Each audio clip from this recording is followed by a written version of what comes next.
ನಿಮ್ಮ ಮಕ್ಕಳು ನಿಮ್ಮನ್ನು ಪ್ರೀತಿಸುವರೆ? ಡಾಕ್ಟರ್ ಯಂಡಮೂರಿ ವೀರೇಂದ್ರನಾಥ್ ಅವರ ರೋಚಕ ಕಥೆಗಳು. ನಿರೂಪಕರು ಜಯಶೀಲ್ ಸುವರ್ಣ. ಉಪಸಂಹಾರ. ಭ್ರಮಾತ್ಮಕ ಸೂಡೋ ಒಳ್ಳೆಯ ಗುಣಗಳು. ಮಕ್ಕಳಿಗೆ ಬರೀ ಪ್ರೇಮ, ಭದ್ರತೆ ಒದಗಿಸಿದರೆ ಸಾಕೆ. ನಿನಗೆ ನಾವಿದ್ದೇವೆ ಎಂದು ಅವರ ಅಗತ್ಯಗಳನ್ನು ಪೂರೈಸುತ್ತಿದ್ದರೆ ಮಕ್ಕಳಿಗೆ ತಮ್ಮ ಸ್ವಂತ ಶಕ್ತಿಯ ಮೇಲೆ ನಂಬಿಕೆ ಬರದು. ಪ್ರೇಮ ನೀಡಬೇಕು, ಜೊತೆಗೆ ವ್ಯಕ್ತಿತ್ವ ವಿಕಾಸಕ್ಕೆ ಅಗತ್ಯವಾದ ಮನೋಧೈರ್ಯ, ಸ್ಥೈರ್ಯ ನೀಡಬೇಕು. ಅಡಗೂಲಜ್ಜಿ ಕಥೆಯಂತೆ ಒಳಿತು, ಸಾತ್ವಿಕತೆಯ ಬಗೆಗಷ್ಟೇ ಹೇಳದೆ ಜಗತ್ತಿನಲ್ಲಿರುವ ಬಗೆಬಗೆಯ ಜನರೊಂದಿಗೆ ಯಾವ ರೀತಿ ವರ್ತಿಸಬೇಕು ಎನ್ನುವುದನ್ನು ಕಲಿಸಿಕೊಡಬೇಕು. ಮಕ್ಕಳನ್ನು ಪರಾವಲಂಬಿಗಳಾಗುವಂತೆ ಮಾಡಬಾರದು. ಸ್ವತಂತ್ರವಾಗಿ ಸ್ಪರ್ಧಾ ಮನೋಭಾವವನ್ನು ಅಳವಡಿಸಿಕೊಂಡು ಬೆಳೆಯುವಂತೆ ಪ್ರೋತ್ಸಾಹಿಸಬೇಕು. ಮೂಢನಂಬಿಕೆಗಳನ್ನು ತಲೆಗೆ ತುರುಕಬಾರದು.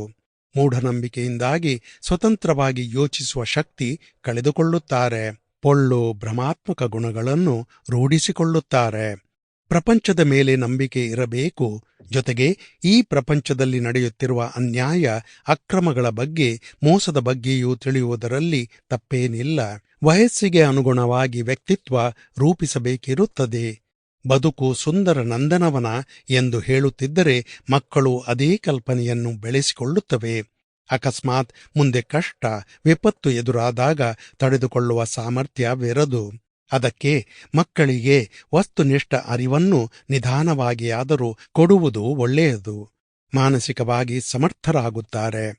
ಮಕ್ಕಳಿಗೆ ತೀರಾ ಗೊಂದಲ ಉಂಟು ಮಾಡುವ ಇನ್ನೊಂದು ಸಮಸ್ಯೆ ಹಿರಿಯರು ಮಕ್ಕಳಿಗೆ ತಪ್ಪು ಮಾಡಬಾರದೆಂದು ಹೇಳುವ ನೀತಿ. ಆ ನೀತಿ ಹೇಳುವ ಹಿರಿಯರೇ ಆ ತಪ್ಪು ಮಾಡುವುದನ್ನು ಕಂಡು ಗಲಿಬಿಲಿಗೊಳಗಾಗುವುದು ಸಹಜ. ಯಾವುದನ್ನು ನಂಬಬೇಕು, ಯಾವುದನ್ನು ನಂಬಬಾರದು, ಸುಳ್ಳಾವುದು, ಸತ್ಯ ಯಾವುದು ಒಂದೂ ಗೊತ್ತಾಗುವುದಿಲ್ಲ. ಇಂತಹ ಪರಿಸ್ಥಿತಿಯಲ್ಲಿ ಮಕ್ಕಳ ಮನಸ್ಸಿನಲ್ಲಿ ಅಭದ್ರತೆಯ ಭಾವನೆ ಮೂಡುತ್ತದೆ. ಅಪನಂಬಿಕೆ ಬೆಳೆಯುತ್ತದೆ. ಒಮ್ಮೊಮ್ಮೆ ಹಿರಿಯರು ಮಾಡುವ ತಪ್ಪನ್ನು ಮಕ್ಕಳು ಎತ್ತಿ ತೋರಿಸುತ್ತಿರುತ್ತಾರೆ. ಆಗ ಹಿರಿಯರಿಂದ ಅವರಿಗೆ ಸಿಗುವ ಶಿಕ್ಷೆ ಕಪಾಳಮೋಕ್ಷ. ಆಗ ಮಕ್ಕಳ ಎಳೆ ವಯಸ್ಸಿನಲ್ಲಿ ಮೋಸ, ಸುಳ್ಳುಗಳಿರುವುದರ ಕಲ್ಪನೆ ಬೇರುಬಿಡುತ್ತದೆ. 2-3 ಬಾರಿ ಇಂತಹದೇ ಪುನರಾವರ್ತನೆಯಾದರೆ ಸತ್ಯ ಹೇಳುವುದು ಸುರಕ್ಷಿತವಲ್ಲ ಎನ್ನುವ ಭಾವನೆ ಬೆಳೆಸಿಕೊಳ್ಳುತ್ತಾರೆ. ಯಾರು ಏನನ್ನುತ್ತಾರೋ ಎನ್ನುವ ಭಯದಿಂದ ಹುಷಾರಾಗಿ ಯೋಚಿಸಿ ಮಾತನಾಡುವುದನ್ನು ರೂಢಿಸಿಕೊಳ್ಳುತ್ತಾರೆ. ರಿಸ್ಕ್ ಇರುವುದನ್ನು ದಾಟಿ ಹಾಕುವ ಪ್ರವೃತ್ತಿ ಇಲ್ಲಿಂದಲೇ ಶುರುವಾಗುತ್ತದೆ. ಮೊದಲಿನ ಮುಗ್ಧತೆ ಮಾಯವಾಗಿ ಅದರ ಸ್ಥಾನವನ್ನು ಕಪಟಾಚರಣೆ, ಬೂಟಾಟಿಕೆಗಳು ಅಂದರೆ ಹಿಪಾಕ್ರಸಿ ಆಕ್ರಮಿಸಿಕೊಳ್ಳುತ್ತವೆ. ಇದನ್ನೇ ಸೂಡೋ ಇನೋಸೆನ್ಸ್ ಎಂದು ಹೇಳುವುದುಂಟು. ಈ ಹಂತದಲ್ಲಿ ಮಕ್ಕಳನ್ನು ಒಣವೇದಾಂತ ಹಿಡಿದುಕೊಳ್ಳುತ್ತದೆ. ಹತಾಶೆ, ನಿರಾಶೆಗಳನ್ನು ತಡೆದುಕೊಳ್ಳುವ ಭ್ರಾಮಕ ಶಕ್ತಿಯನ್ನು ನೀಡುತ್ತದೆ. ಇಂತಹ ಭ್ರಮೆಯಿಂದ ತಾತ್ಕಾಲಿಕ ಮನಃಶಾಂತಿ ಲಭಿಸಿದರೂ ಒಳ್ಳೆಯ ಪದ್ಧತಿಯಂತೂ ಅಲ್ಲ.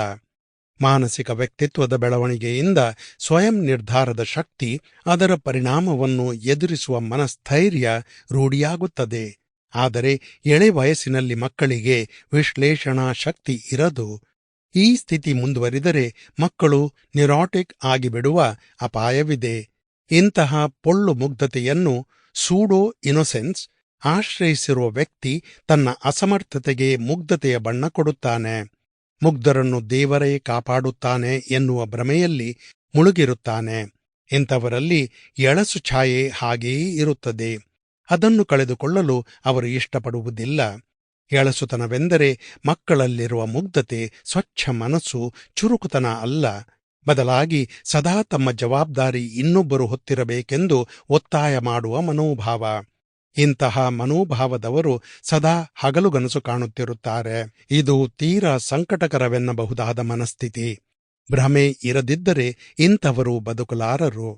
ಬೇರೆ ಪ್ರಾಣಿಗಳೊಂದಿಗೆ ಹೋಲಿಸಿ ನೋಡಿದರೆ ಎಳಸುತನದ ಛಾಯೆ, ಅವಲಂಬನಾ ಮನೋಭಾವ ಮನುಷ್ಯನಲ್ಲಿ ಬಹು ದೀರ್ಘಕಾಲ ಕಂಡುಬರುತ್ತದೆ. ವಯಸ್ಸು ಬೆಳೆದಂತೆಲ್ಲ ಸುತ್ತಮುತ್ತ ಇರುವ ರಿಸ್ಕ್ ಅರ್ಥವಾಗತೊಡಗುತ್ತದೆ. ತಮ್ಮನ್ನು ಕುಗ್ಗಿಸಿಬಿಡುವ ಪರಿಸ್ಥಿತಿಗಳ ಬಗ್ಗೆ ಅನಾಸಕ್ತಿ ಉಂಟಾಗುತ್ತದೆ. ಅಜ್ಞಾನವೇ ಪರಮಸುಖ. Sample complete. Ready to continue?